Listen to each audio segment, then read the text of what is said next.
Olá a todos. Segundo a Organização das Nações Unidas para a Alimentação e Agricultura, cerca de 30% do que é produzido todos os anos no mundo é desperdiçado ou perde-se ao longo das cadeias de produção alimentar. São 1,3 mil milhões de toneladas de comida. Ainda de acordo com a ONU, cerca de 821 milhões de pessoas passam fome, ou seja, 1 em cada 9 habitantes do planeta. É neste contexto que surge o conceito da gastronomia sustentável, o tema da TDM Reportagem desta semana.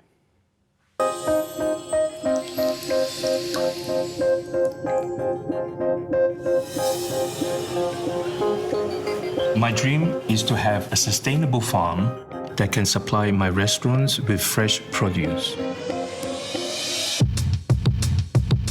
I like the delicacy of the flour, the distinct flavors that individual flour can give you.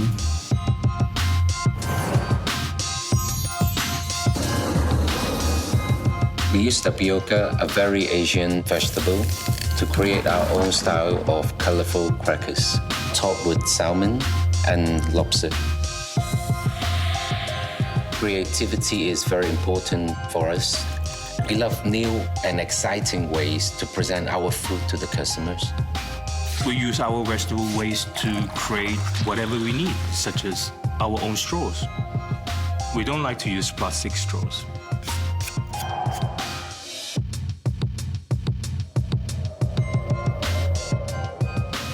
Food is my art.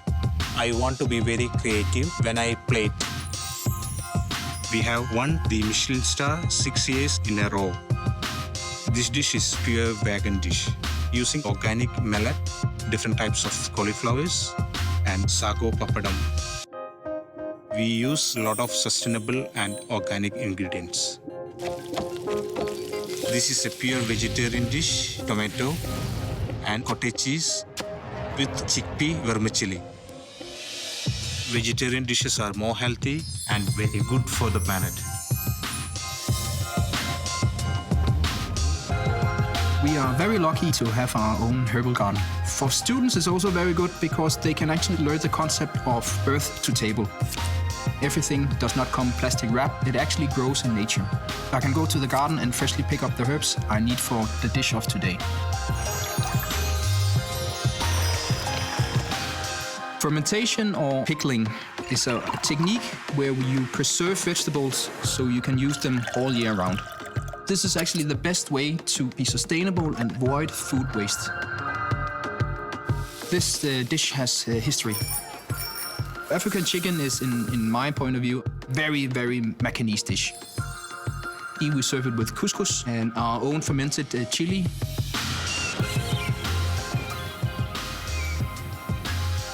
We love to support the local fishermen. All these fish are seasonal and locally sourced.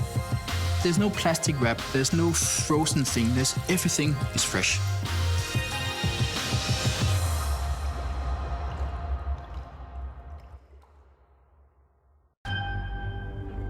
Desde 2016 que as Nações Unidas declararam o 18 de junho como o Dia da Gastronomia Sustentável. A data, prestes a ser assinalada no calendário, destaca, de acordo com a ONU, a expressão e diversidade cultural da arte de preparar a comida.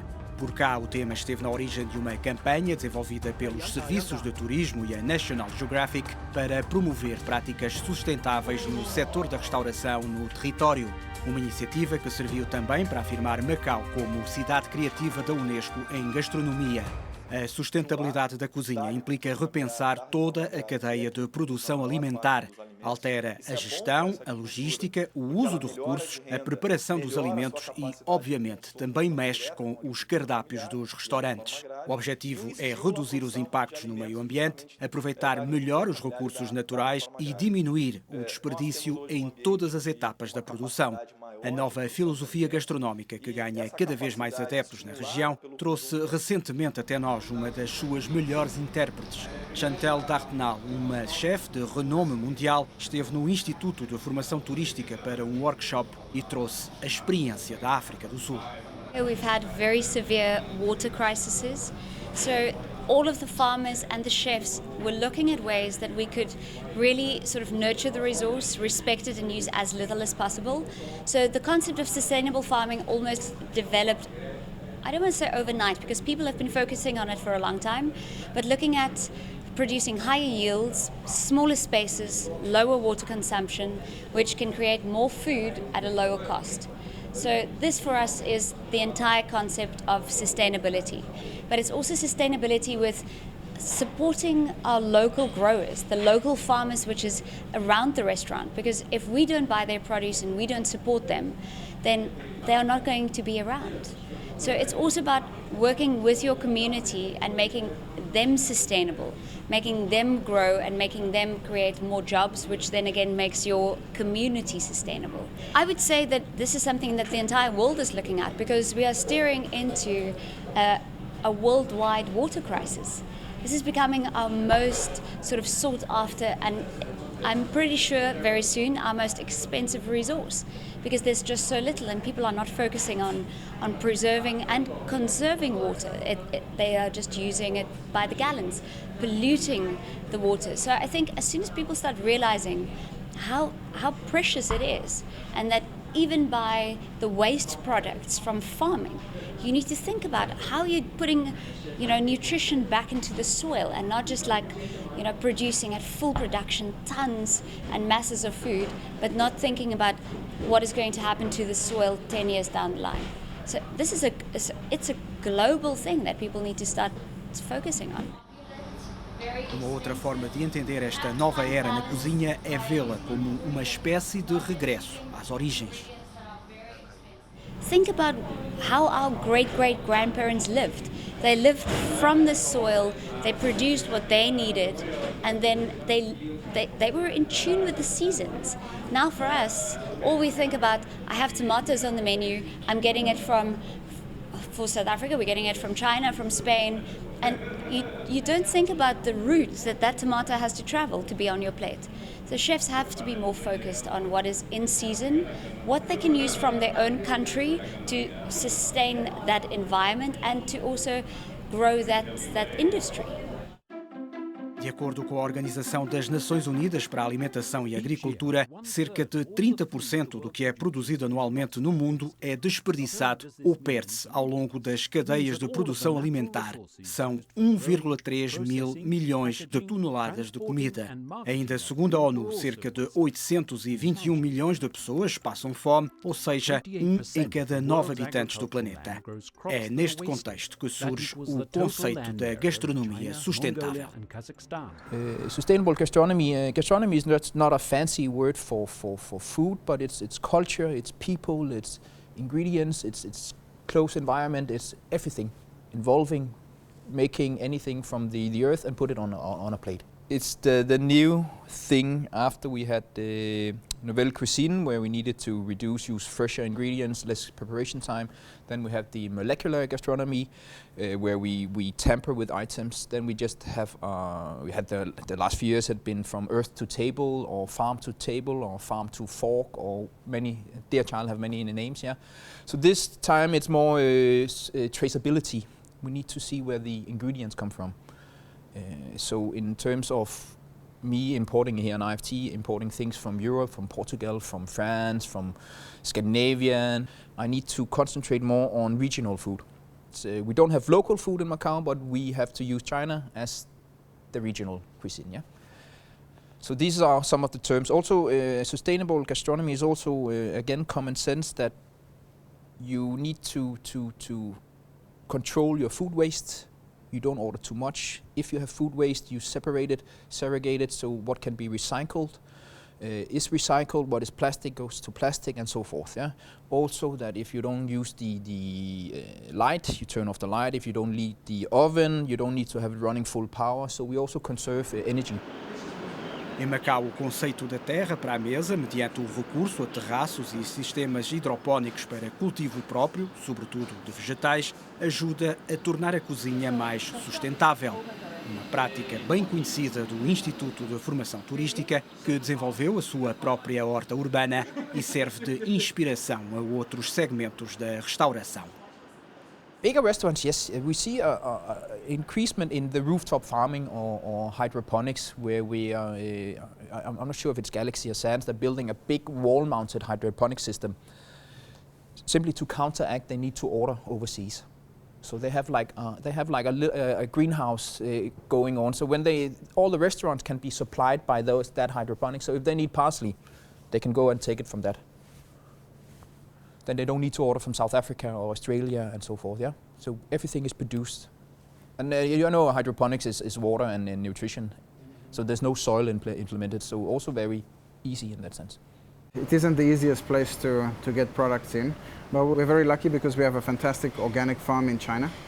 We use them to source all our organic farms. We try to buy local for as much as possible. It's not possible with everything. But one thing we're trying to do is we're studying the possibility of building our own hydroponic farm. I think that will be a really fantastic initiative. The aim is for it to supply all of our restaurants with vegetables. Reduzir ao máximo o desperdício de alimentos é vital para esta ideia de sustentabilidade e mesmo quando a reutilização não é possível, há sempre uma solução amiga do ambiente. Here at IFT we also have a food decomposer upstairs where we can recycle I think around 30 kilo of food waste per day. Yeah? So in a 24 to 48 hour cycles, yeah, that makes it directly into soil again. And this is also what we teach the student, that if you have food waste, it doesn't need to go directly in the trash bin and be forgotten. You can actually do something. You can help preserve, yeah? I think the most important thing is to start at the beginning and to try and identify what it is where does this wastage come from? And we are actually trying out a new system now. It's something using artificial intelligence. And basically it's a garbage bin with a camera and a scale built in. So the moment someone throws something away, it takes a photo immediately and it weighs it as well. And then at the end of the day, you have a printout of exactly what was thrown out, the quantity. And from there, we can start to implement the changes. You know, maybe changing the menu or changing the product, etc. So we can really minimize that wastage. We're hoping we can reach a 30% reduction with that.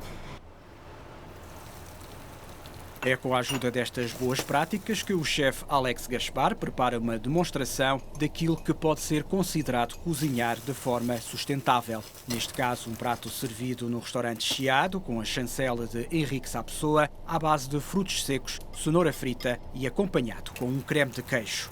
Este é apenas um exemplo de uma comida saudável que pede, antes de mais, uma mudança de atitude.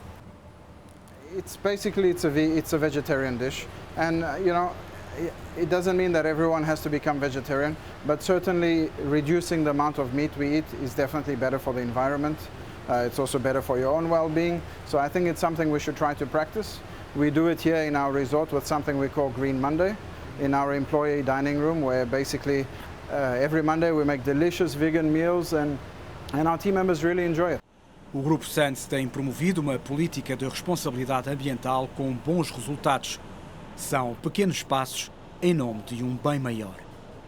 We have our Sands Eco 360 program, and we're very lucky to have it, and it's come up with some great initiatives that we've already done. Some things are very simple, some things more complicated, but they all make a difference. You know, for example, what we've done is in the kitchen we used to use paper towels to dry our hands. No more. We've replaced all of that with machines, hand drying machines. I think I mentioned before we've started a Green Monday where all our employees are encouraged to eat vegan food on Mondays, and it's delicious as well. They enjoy it actually, and you know, I think it gets them all involved, and that's what's nice, because when everybody tries to recycle, to do their part, I think that's how we really make a difference for the environment. We use a combination of natural gas and electricity. Obviously, minimizing that is a focus we always have, and it's something we're always just looking for a better solution, that's all. But we have made a lot of energy reductions, obviously with things like changing everything to LED lights, and for example. As sementes da gastronomia sustentável já foram lançadas à terra em Macau, começaram a germinar, mas a nova filosofia de cozinha ainda está longe de poder constituir mais um produto turístico que o território tem para oferecer a quem o visita. We still have work to do. We need to reach that transition where we go back to making things ourselves again. Then we start to attract people again on this concept. First, you have to define the word sustainable, and Even though it's a common used word, as we talked about, the awareness is mostly the younger generation, so they need time also. So slowly we see 1 or 2 craftsman brewery just for making beer, because that's a fairly simple production. This is slowly growing also. When we start there, we can start in more producing, make our own fermentation again, start making suddenly one day, and perhaps in 5 years, young chefs from here, educated from here, they want to start making sausages. Because it's easy, and then we start growing again, but Western style sausage, because they still make the lap churn and everything here also in the good way, yeah? So it's too early.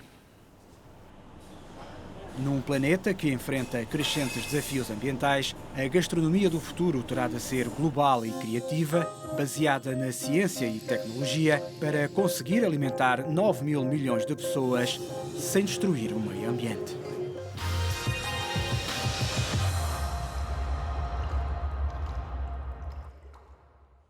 Foi o Espaço TDM Reportagem. Nós voltamos para a semana com mais um tema da atualidade. Até lá.